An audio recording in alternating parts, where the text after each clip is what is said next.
I'm Shannon Moroney, and I'm the author of a memoir called Through the Glass, which is my own story.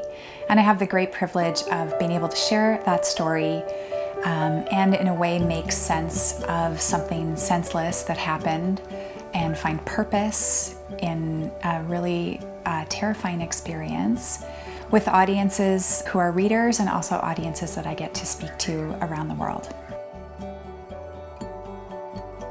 While I was away attending a conference, I was a high school counselor at the time, I answered my hotel room door to find a police officer standing there, and the police officer let me know that my husband had been arrested and that he was charged with several very serious crimes, including sexual assault, aggravated sexual assault, and kidnapping of 2 women in our community. I think of resilience as answering the question for yourself, how far can I stretch myself around what has happened, who's been affected, my own feelings of pain or all the other feelings we have, and not snap, and be able to eventually over time come back to the person that we know ourselves to be, to feel happiness again, and even find some good in what the experience was, whether that's trying to prevent something from happening again to someone else, something similar, or building up the skills and tools and resources and ways of working with each other and living in society that can support resilience and positive mental health.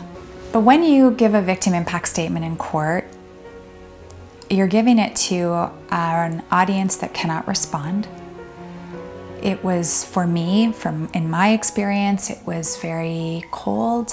When Jason was sentenced at the end of that day, at the end of giving victim impact statements, all that happened was that he was sent to prison for the rest of his life, and everyone else, all the people that had been hurt, were sent home.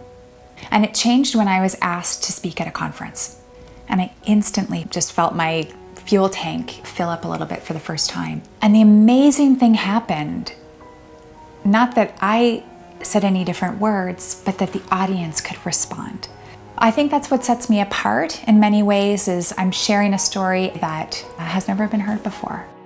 We are recognizing more and more how mental health or poor mental health can affect us on a personal level, on a work level, and even on a societal level.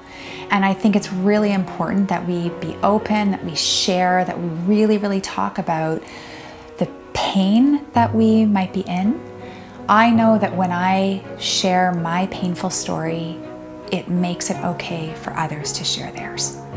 My style of speaking is the same as my style in writing, and the golden rule is show, don't tell. So we can have very, very different experiences, but we find common ground on themes of forgiveness, resilience, love, loss, heartbreak, violence, the things that in some way affect all of us in our lives. When people ask me where I speak, I usually say anywhere I'm invited. And that has been to Peru, Northern Ireland, right here in the city where I live in Toronto, tiny communities. I just go where I'm invited. I've loved how my audiences have expanded to include people from all walks of life. There's nothing like going through a trauma, a loss, something unexpected that makes you become very aware of what's important in your life. But hopefully most people don't have to go through that. They might just need to hear a story about someone that went through something terrible and came through it and out the other side with meaning and intention and purpose and joy.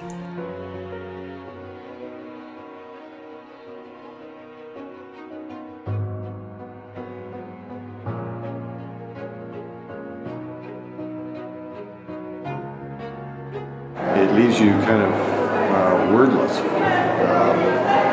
But I guess if I had to say something, I would say compelling. I just went up to her, shook her hand, and said, "Thank you." Wow.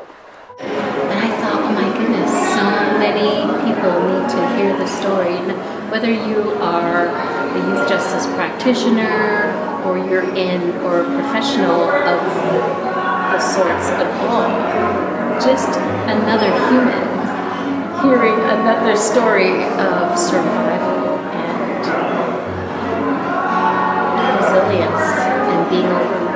to overcome just by hope is enough.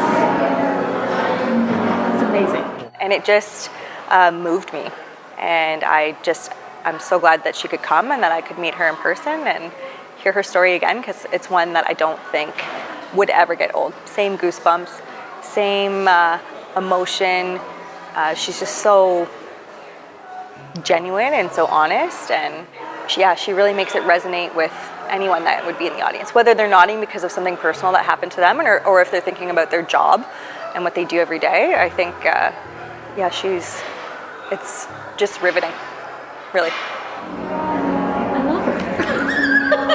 Is that strange to say? It's just